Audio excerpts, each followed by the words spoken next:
Welcome to the REI Hacker Podcast, where we unlock the secrets of real estate success. Join us as we dive into the journeys of top investors, mentors, and industry experts. And now, let's hand it off to our host, Benson Juarez.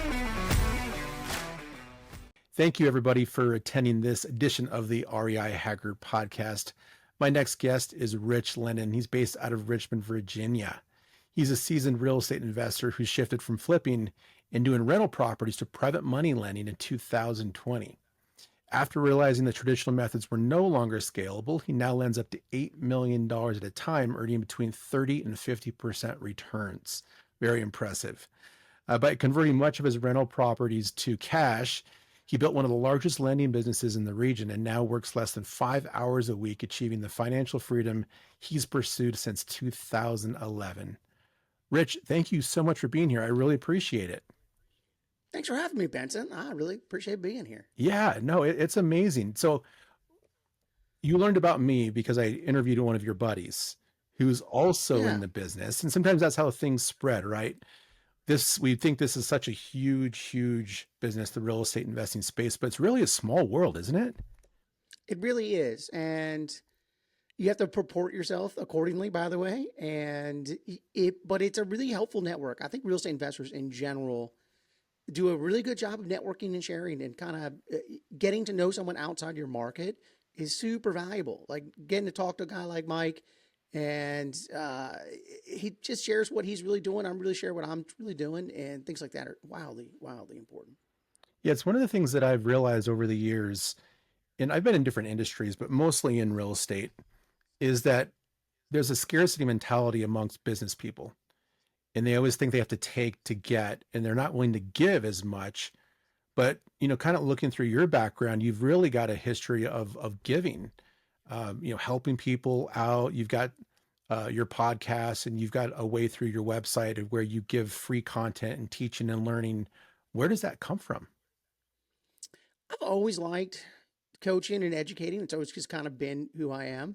But I got lucky and I got around some early mentors, and those mentors really liked to give. They were not your classic educator, and sometimes in the real estate front, they just gave everything away and taught me how to be a well-behaved investor. And I'm so grateful to those guys and gals who I'm just fortunate to meet them early in my career.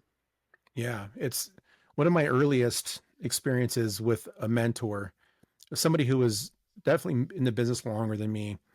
And she ended up taking advantage of me.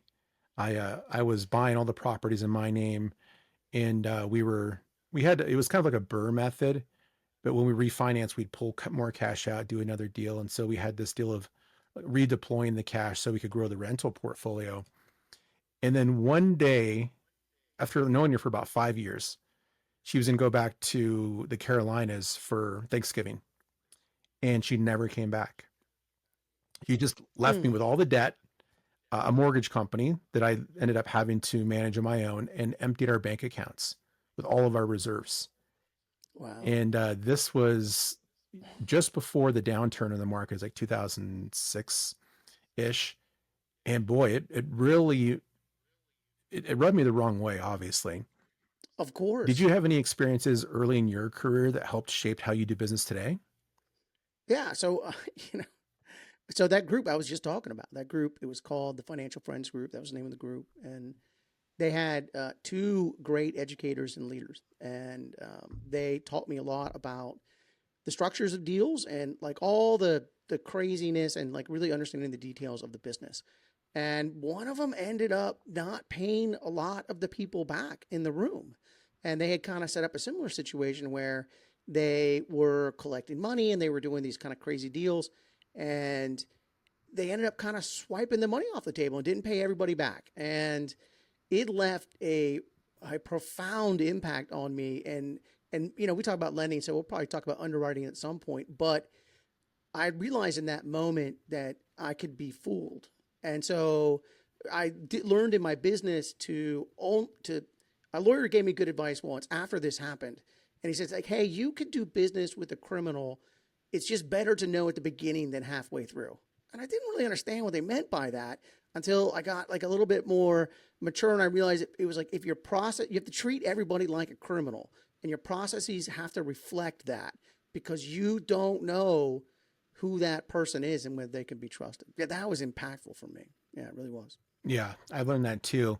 And, oftentimes on podcasts and such, people ask, like, what's one of the biggest lessons you learned? And that for me was one of them. And it was not just underwriting deals thoroughly, it was underwriting people and, doing background checks and making sure you don't jump into bed with people too early on in the relationship, like vetting them out over time before there's any sort of, huge negative financial impact that you can't recover from. And if you enter situations like that thinking that people are people, right? Not everyone's bad, but if you go into it thinking there's going to be some bad apples in any group, then you're being way more protected and hopefully not lose your what in a big financial partnership. Yeah, I would say you also need to consider the fact that regardless of the amount of background checks, they still might be a criminal. And therefore, your processes and procedures and getting an attorney to represent yourself, and you just can't trust it. When that person left for North Carolina, right? That's what you said. They left for North Carolina. They dropped a huge thing, life-changing thing in your lap. It's impressive that you recovered from it. It's hard when someone rips out all the money from the bank accounts. It is. And some people would view a setback like that in business as just they're the failure, right? And they don't want to get back into the game. And, it took years to get back to a place where I felt comfortable really trusting partners. But operating in a silo, there's a limit to what you can do, right? Because you're by yourself. There's limited resources, limited time. And you've been able to, grow your business in different ways by, liquidation of assets, but also leveraging other individuals. And you're known for going out and getting a big workforce virtually and getting virtual assistants Yeah. to help you out. How did that arise? Well, I was in one of those networking groups and some guy was talking about he had been getting some people from the Philippines over to work for him. But this was in 2016 or maybe even before, like 2015. So it was before having virtual assistants was even a thing. And so I was very fortunate to kind of figure that out early.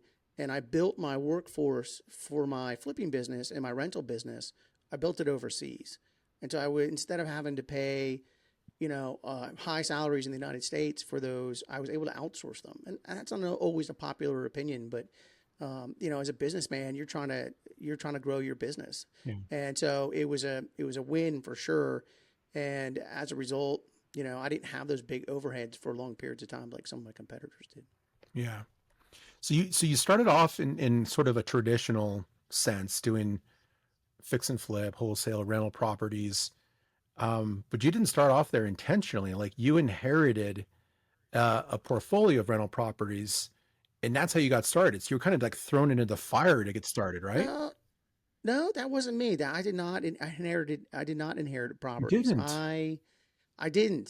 So I didn't send that over in my bio Oh, wow. because I did not. That would have been kind of cool if it happened that way. But no, it was for me. It was I was going to buy one property a year Mm. just to be wealthier than my friends. That was the original thought of like, okay, I'm going to go on in my life. I'm going to buy one property per year until I retire, and then I'll have properties at the end of my life, and my friends won't. That'll be good for me. It really wasn't much more thought out than that. And super competitive guy, so it went from one a year, went to two a year, and then one a quarter, and then one a month, and then my goal was always to get to 10 a month, and I never got there. And most I ever did, I did 8 in 1 month, and so I was accumulating a volume of properties for about 10 years. I did that from 2011, 2012 until about 2020. Got it. So apologies for that. We'll have to check our research process here. And that's okay. Nah, that's all good. So that led you to having a portfolio of those in the triple digits, right? You had over 100 rental properties. Yeah, we did. We probably had around 100 over. I'm sure we were over. You lose track of them. Like you're not really actively counting at that point. Like today, people do ask me that. They're like, "How many rentals do you own?" I was like, "I really don't know." And It's not a good answer, but yeah, around 100 I think is a very fair number. Yeah. And so, and then so I would do, my general philosophy was I would keep half of them to flip, and that did the payroll and the marketing and running the machine that was the acquisition. And then I kept half of them. So I did that for, yeah, a good, 9 or 10 years, something like that. So I did accumulate quite a few. Yeah. And that's one of the big misconceptions about real estate investing is the difference between passive and active income, right? Your active income of flipping was there to be, like you said, pay payroll and making sure you had the money to be able to do deals, invest in deals, just cover overhead. But that's not true financial freedom in a lot of people's minds. And for you, it was passive income, right? And so now you've been able to scale your lending business in a way to where you're only doing it about 5 hours a week. Like that's true financial freedom. Yeah, it's better than the 80-hour a week that I was doing before. COVID changed my life. It was really impacted by the direction. My business was very much impacted by COVID. And when COVID happened, I had kind of already reached like an imaginary line in the sand. I don't know. I do that in my life sometimes. I'm like, I got to go do this. And then, of course, as soon as you get there, you're like, no, I got to go do that. But anyway, I had at the time, I had reached that number. And then COVID happened. I was really looking at the world and I'm like, I'm working like 70 hours a week. My balance sheet looks great, but I don't like my lifestyle. And so I just kind of shut it all down in 2020 and we had 14 full-time employees at the time, and we just kind of let them go. And I just stopped accumulating, and we just started managing the portfolio. And then, I suddenly had time on my hands. And so my big aha moment to get into lending was I was looking at the portfolio, and I was really had the time now to like really look at it and realize I was making like 6% return on my wealth and my equity. And so my balance sheet looked great, but I was like, oh, even though I drew a line in the sand over here, now that I got to that line, I definitely want to go to the next line. And so the strategy became, okay, how can I move my money more efficiently? And so I was lending at the time. I had been building my IRAs for a long time. I'm a big fan of the IRA investing strategies. And when I started really crunching the numbers about what you could do with lending and compare that to the way I was building my wealth on the rental portfolio, it became apparent to me to start to liquidate that rental portfolio, even to pay the taxes. God forbid. I know we're real estate investors and we're always anti-tax, but sometimes paying those taxes mean you get to control that money now, and you're not beholden to it in a 1031 or something like that. So anyway, I cashed out, took that tax hit, and then started to lend that money out. And it really had an impact on my ability to grow wealth. So when you say that was 6%, was that you factoring in all the other income streams that come from rental properties, like, depreciation, appreciation, mortgage pay down, or was that just the cash flow itself? Well, I would take a look at all those things, but I would look at, okay, the number I really looked at was the equity number, right? So, okay, you've got $5 million in equity. Oh, that's great. I mean, that feels fantastic, but it's just a balance sheet thing. It's not necessarily a cash flow thing. And so looking at that 5 million, if I'm really only building my wealth at a 6%, I'm really only making $300,000 off of that 5 million in equity. Then that's what my rate of return is on that wealth. And looking at that number, it's a very sobering number. Once you've held rentals for a long enough period that you were growing the equity. And so when you start looking at that, like on day one, that infinite wealth thing that we get back, it's really only a 1-day thing. And you start early in your career on your rentals, you're probably earning 20% return, which is fantastic. And so it's a great business, but every day that you go along and the equity and wealth increases in the property, your return on that wealth goes down because often your cash flow stays approximately the same. And so that number gets skewed a lot.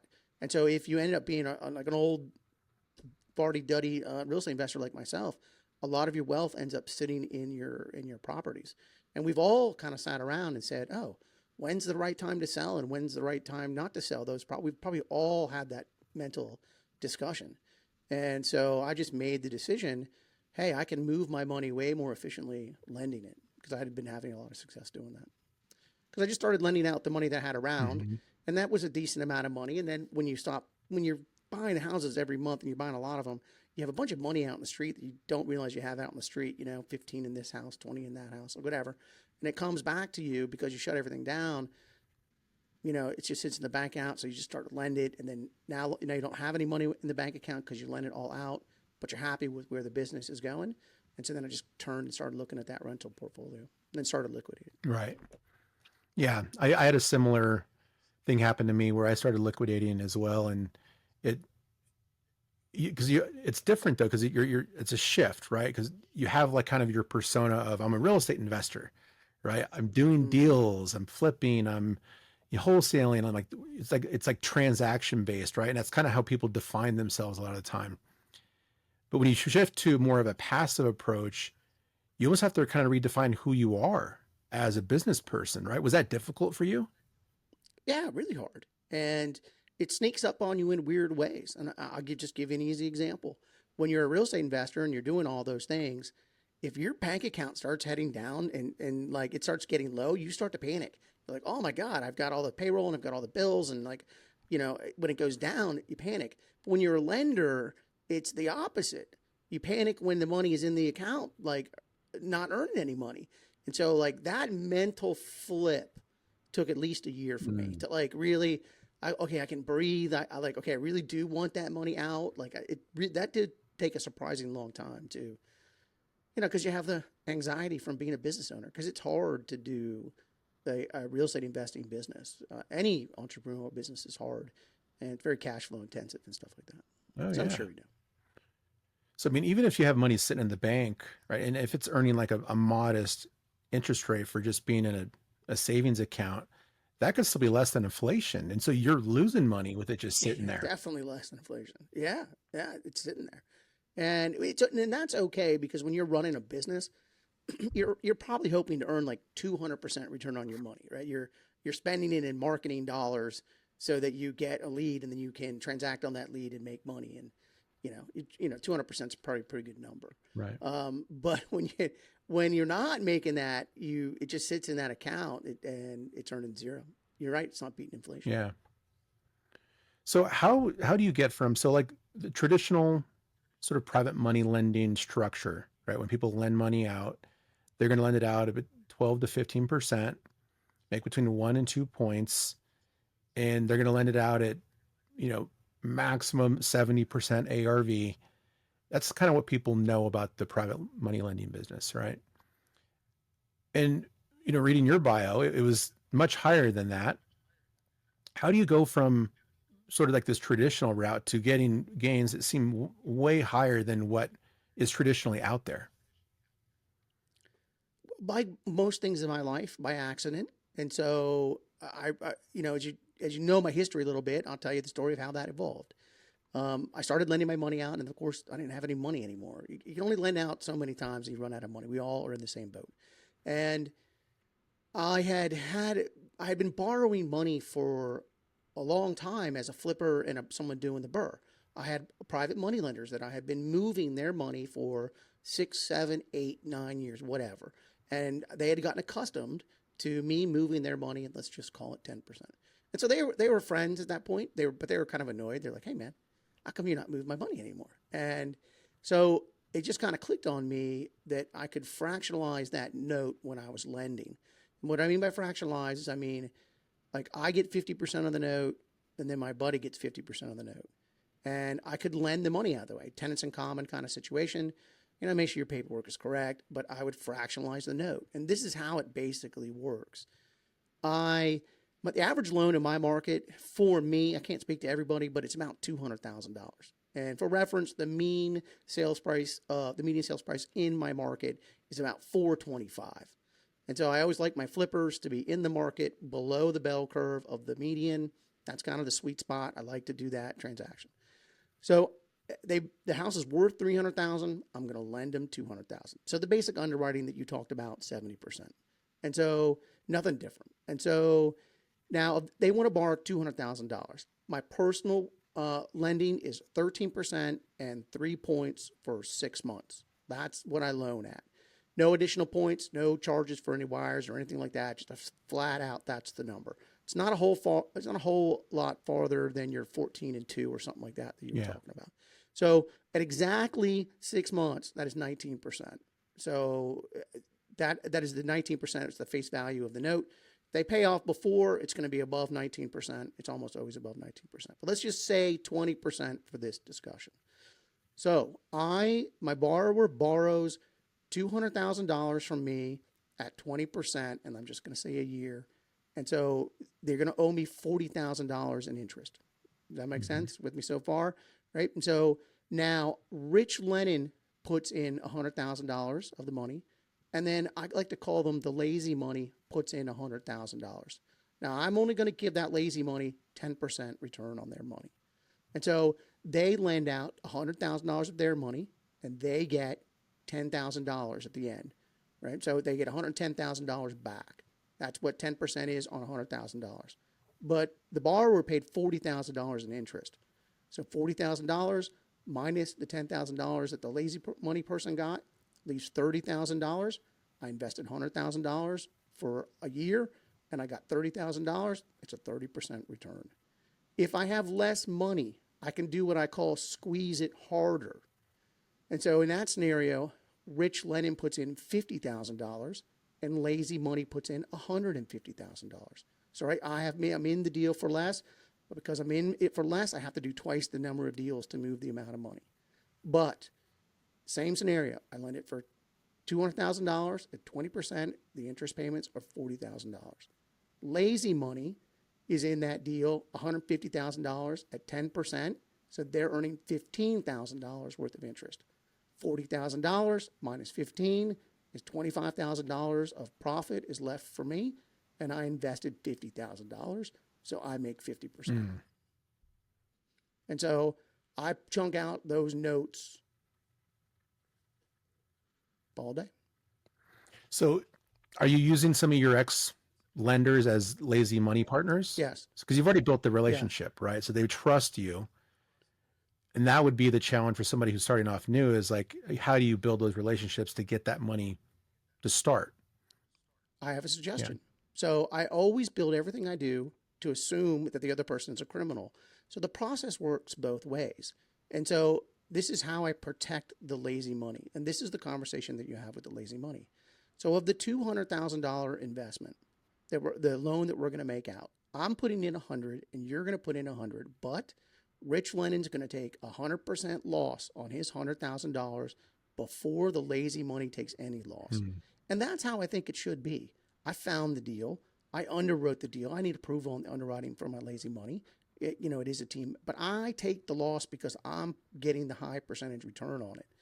But what that does for the lazy money, it effectively gives them a double-digit return of 10%, which performs at the market, but they're at about a 30% loan to value because the property's worth about $300,000, and they're getting it in there at about $100,000 of debt on that $300,000 property.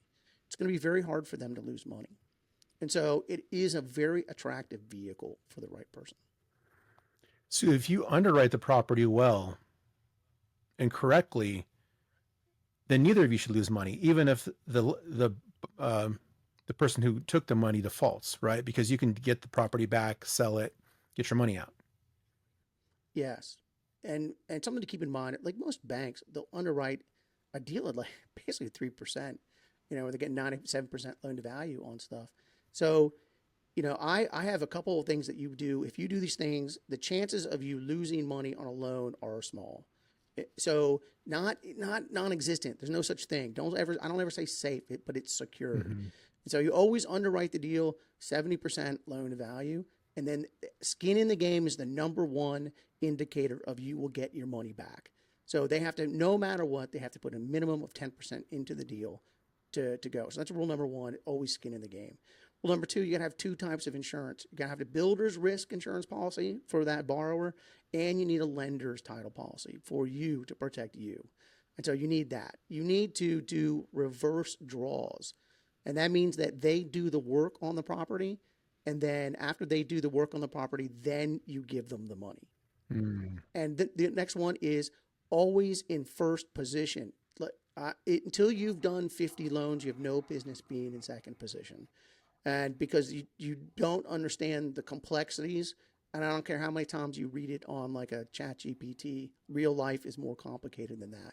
And so just get out, don't go into second position. I never, until you've done like 50 loans. Then you're experienced, you can do what you want. But if you follow those rules and your underwriting is on, then it is going to be difficult to lose money. Right. Unlike when I have flipped homes. Like I'd say I've never lost money on a rental, basically because I can wait the market out. I've never lost money on a loan, but I've definitely lost money on flips.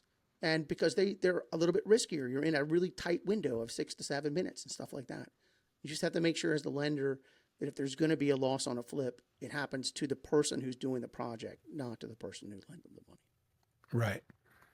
And is this a process that you developed over time? Like when you first started off, were you taking second position liens, or were you doing things, not doing the reverse draws, and you just like things went bad, so you started to implement new structures to help it be less risky?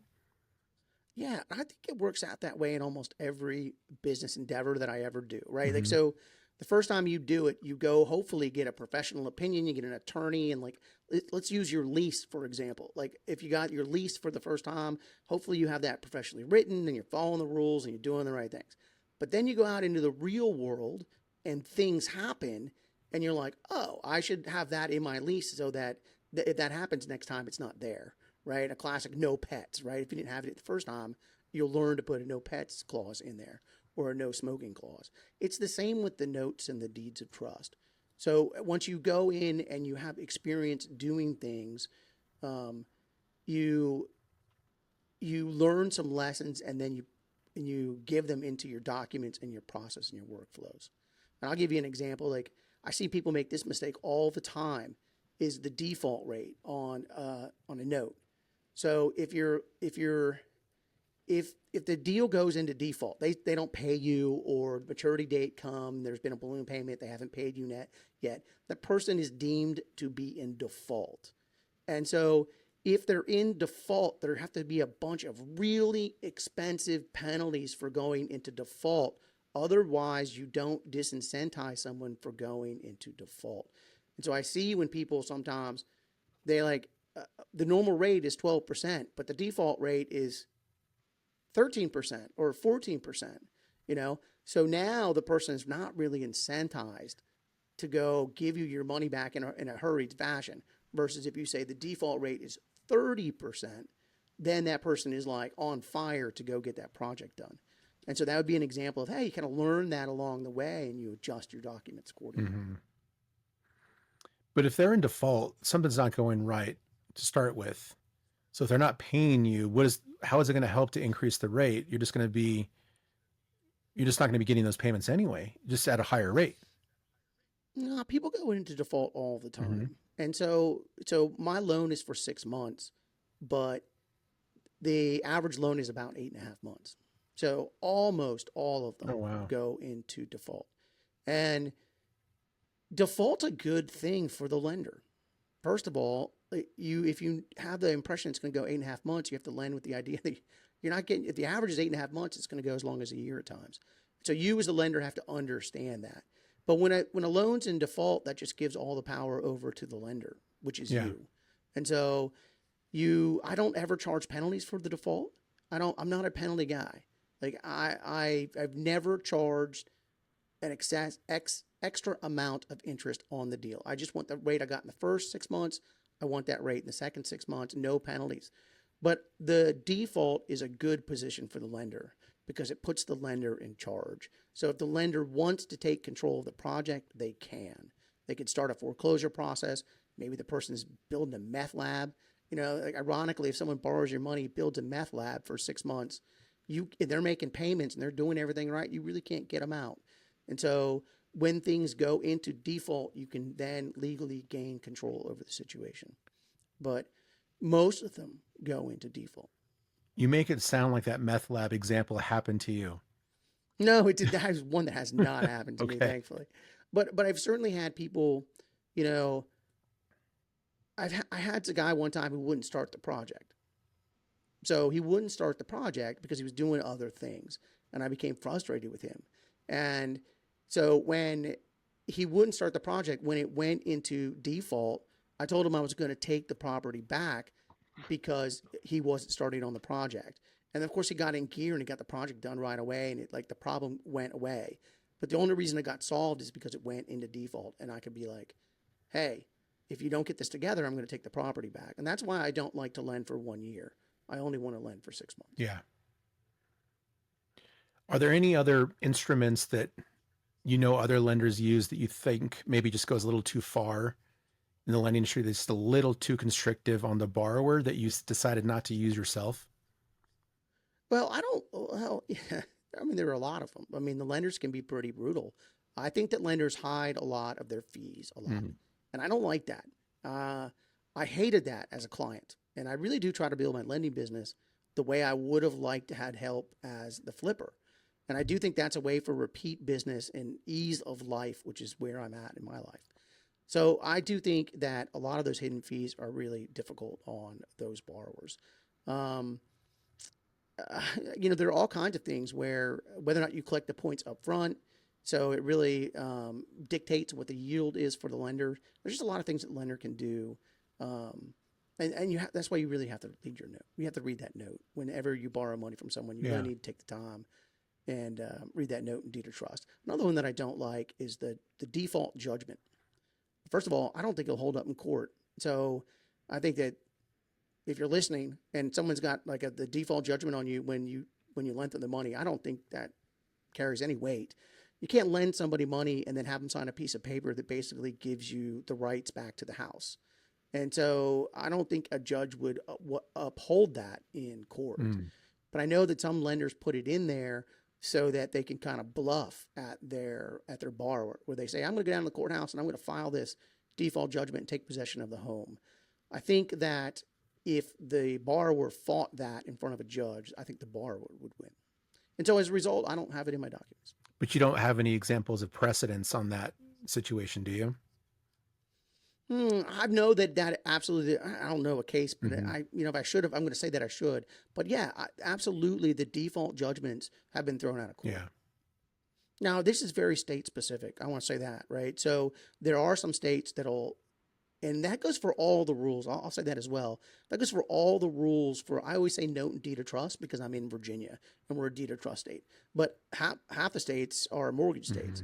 And so there are very state specific rules on whether or not something would hold up or not. Are there any states you won't lend in? I know you're primarily in the Virginia market, but is there a state that you just would stay away from? I do think that there are states that are a little bit more prohibited than others. California would be on the top of the list. I think New York is up there as well. I think Texas is up there, and Florida. So they all are very regulated, is probably the best word for it. So I would say that if you're in those states, it doesn't mean you can't do private money lending, because of course people do private money lending in those states all the time. But I would want to make sure that my paperwork was correct and making sure that I'm not being usurious at all. So I've been in a situation before, and I don't know if this changes the numbers, but I haven't figured out a way to math it out. So with points, right, I've had people say, okay, it's a $100,000 loan. We'll do 2 points. And instead of me paying you the points at closing, just only lend us 98,000. Just come to the table with 98,000. Does that change the numbers at all? Yes. When it changes the yield on the note, it does. And it's $2,000 on a $100,000 note will probably change it maybe 1.5%, something like that, based on. So they tell you that hey, we're going to charge you the $100,000 at 12%, but we're really only giving you $98,000, but we're charging you interest on the $100,000 at the 12%. And the reason they're doing that is to increase the yield, and they're getting 12% on $100,000, but they've only outlaid 98%. So their yield is slightly higher. And that would be a tactic that a lot of lenders will use.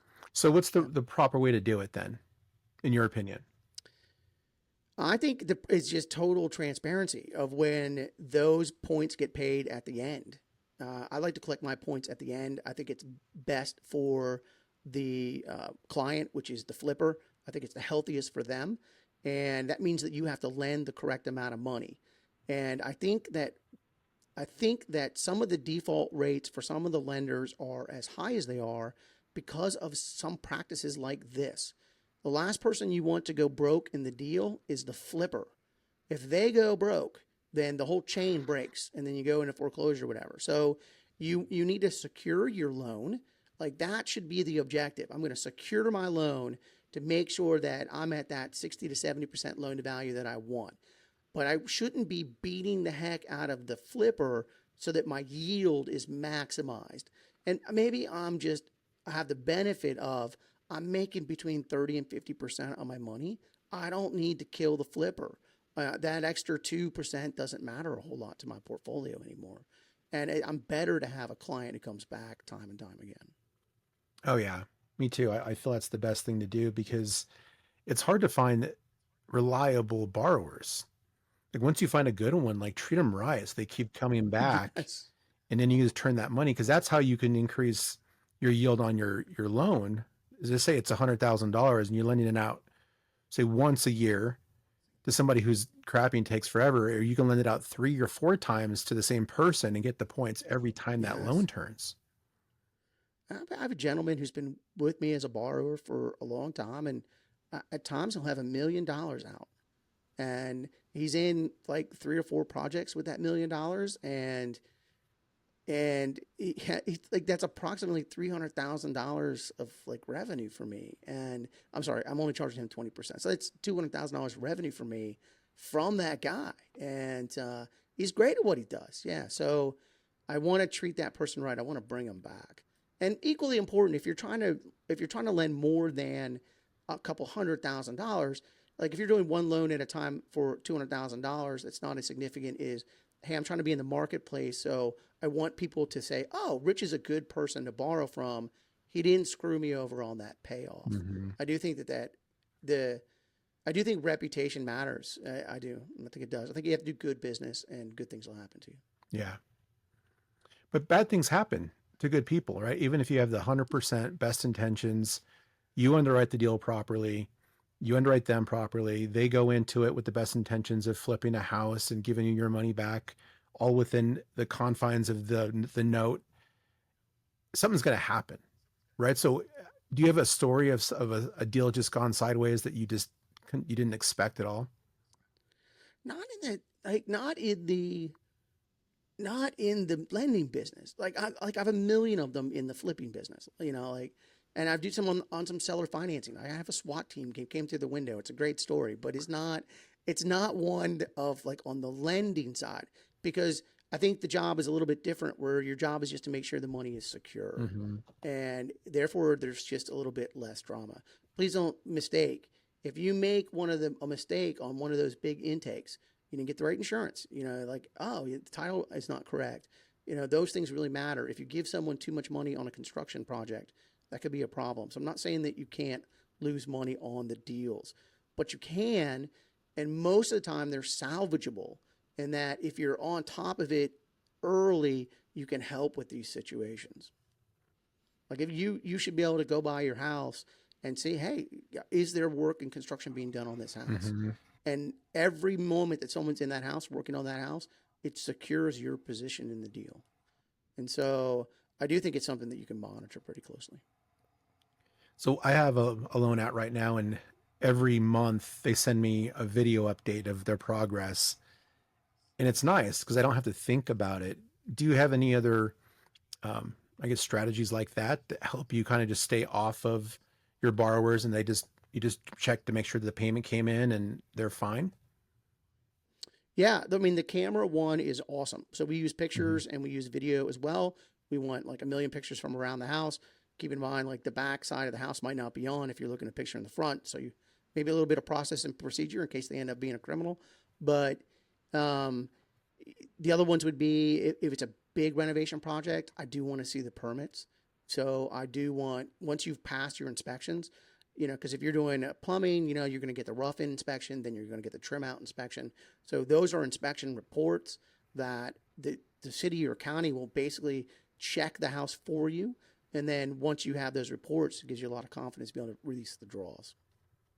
And you also don't ever want to get in a spot where someone's doing a whole lot of construction work, not pulling permits, because then if you foreclose on that, you're responsible for the permits now. Mm-hmm. And so it's a mess that you can get into. So I would say that the things to track, one of them is, hey, make sure your permits are buttoned up.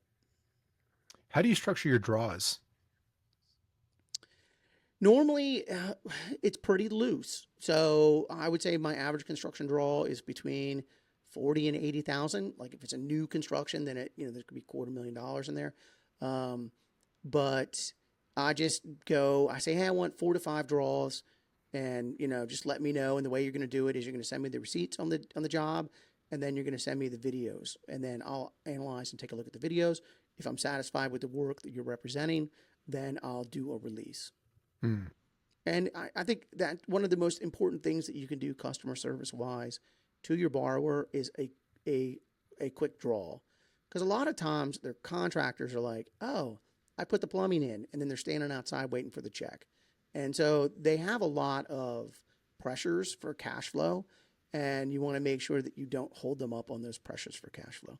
Unless they're underperforming, then you have to hold that up and you don't have to pay them. But doing timely and accurate draws. But it's pretty loose because sometimes they run out of money. That's just a realistic part of the business. Of if you're going to put in a roof and you need $12,000 and you need to outlay that $12,000, maybe you need to do a special draw for that roof. Hmm. And logistically, the draws, how do you do that? Is it just is it an ACH transfer, or is it, do you have like a account you set up for the both of you, and then they can tap into it? How does that work? Nope. So I control the escrow. Mm-hmm. So the escrow assuming that this is an LLC and this is not an IRA, which would have a different procedure. But if this was an LLC, it just sits in my personal account, my escrow, and then I wire the money out. And so it is important. We haven't mentioned escrows enough, but if you're doing more than one loan, probably even if you're doing just one loan, you need to make sure you have an escrow account so that the money that you've promised to lend out goes somewhere else and sits in that account. You shouldn't be trying to do something else with that money. It needs to sit there in escrow, which was its intended purpose. Mm-hmm. So you need to be a good steward of the escrows. But we wire or ACH out. Got it. Just depends on the person. ACH is much cheaper but it takes over 24 hours. It's normally next day for ACH, of course, and then a wire can be done that day. And so, honestly, sometimes there's spots where your borrower will come at you on a Thursday evening and say, hey, they need the Friday payroll to make sure they can get that, and that needs to be a wire. Right. What are some of the other financial instruments that you've seen people use to lend money? You talked about IRAs or self-directed IRAs. Do you know anybody who lends out of a life insurance policy? No, not out of a life insurance policy. I don't know anybody who has lent out of a life insurance policy. I do not. I certainly know people who have lent on the leverage of their stocks. So, Mm-hmm. they have a bunch of Infidelity. Infidelity will give them access to a certain amount of capital or something like that. So against a mutual fund is the most common. I don't love, or certainly line of credits on homes, but I would tell you, I don't love that. The more leverage, the more risk. And when you start taking money from an institution, you become beholden to that institution. So if you have a loan out and there's a problem on a piece of real estate, but that money came from Fidelity, and you agreed to give that money back to Fidelity, because that line of credit was only good for 365 days, and that matures, you have to come up with that money. And what are you going to do if it's stuck in real estate? And so until you have a bunch of options for bailing yourself out, not a huge fan of leveraging money that way. I don't even use line of credits on my free and clear homes. Isn't that just similar to taking money know some from people a who do. lazy investor that you talked about earlier, your partners? It's a similar structure, isn't it? Yeah, but it could cause a liquidity crisis for me. Mm-hmm. Right. So if I take that line of credit, and I guess that's part of just my I started investing in 2011. And so the only people left in 2011 are the ones that did not get wiped out by the banks. And so the banks took out like 80% of the investors by calling notes and just doing crazy stuff. I knew some friends from Atlanta that just told absolute horror stories. So it just always stuck with me in my career to not trust the giant lending institutions and line of credits in particular, and whether they be against mutual funds or they be against, line of credit even on a rental property or something like that. Buried in the paperwork, I promise you, it says basically for no reason at no time they can come and call that due, and you're just gonna have to go figure that out. That's why it's like a 150-page long document, and I have no doubt that that document is stacked against me, and I just act accordingly. Yeah. So you've got a lot of money to lend out right now. Is part of your strategy in being on podcasts and doing these sorts of things, is this so you could find new borrowers? Are you looking for more people to lend to, or how do people work with you? Yeah, I appreciate the question. So no, I don't take in money as lazy money anymore, and I'm not looking for borrowers. I do have an education program teaching people how to be private money lenders, and I've run my local RIA for a long time, and I've just been educator by nature. And so I do a bunch of group and individual coaching, and a client will come to me and say, "Oh, I've got X amount of money that I want to deploy," and then I'll help them go through the process and deploy that money and fractionalize those notes and walk them through it. So tell me about this coaching program. Is this something that it's fee-based? Do you guys partner together? Like, how would someone take part in this? It's a fee based, so it is. It's a fee based for the group. So there's like a one time. It's not lifetime because it's not until I die, but as long as I'm in the space, so it's only a one time fee. There's no monthly fee. I just don't operate that. I lend it the same way, right? I just want to be transparent. This is the fee. Pay it or don't pay it. We'll work together. Or, it is what it is.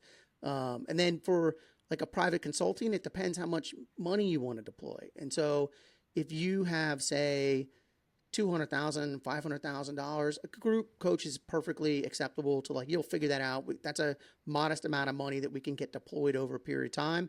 If you come to me and you're like, I've got $3 million and I want to deploy $7 million in my local market in the next year, well, I'm helping you create an entire business. So that's just a whole different beast. And so I have clients who do both of those things. Got it. And I enjoy both of them. I enjoy it a lot. It does fill my bucket. Yeah. So where can they find more information about this? Yeah, it's richlennon.com. So if you go on there, there's the Smarter Wealth Blueprint, which is a free PDF you can download that it tells you exactly how I fractionalize that note, like lays it out for you and tells you exactly what it is. And if you're interested after that, just hit that growth call button and you can schedule like a 30-minute call and we just kind of go over things. And I throw it out there to people as well. Like, if you're a money lender and you're having a problem, like, you can hit me up on those growth calls as well and say, I've got a problem. Can you give me 30 minutes of your time? And I'm not an attorney, I'm not a CPA. I should probably say that, but I have a lot of experience and I'm happy to share just because people did the same for me along the way. That's awesome. Very cool, Rich. Well, this has been great. I really enjoyed getting to know you a little bit and learning about your business, and you're doing some very interesting strategies. And I love the way that you're protecting yourself. And, you said you just kind of assume everyone's criminals, and no one would ever come out and just say that. But I like your kind of straightforwardness about it, because it's a great way of looking at it. So thank you for taking the time. I really appreciate you coming on. Thanks, Benson. I really enjoyed myself. I appreciate it. Very cool. Well, anybody who's interested in the private money lending world, you need some help getting started, you're just not quite sure about it, or you're just interested, go to richlennon.com, check out Rich's free download and do a little bit of research yourself. And if you do get into this space, it can be very fruitful, but there's a lot of moving parts to it. So don't go into it sort of blind. Make sure you've got the right support. And I think a mentorship like Rich's would be very, very helpful. So check that out. Rich, thanks again. And everybody, thanks for watching the REI Hacker podcast, and we'll see you next time. Take care. Thank you, Benson.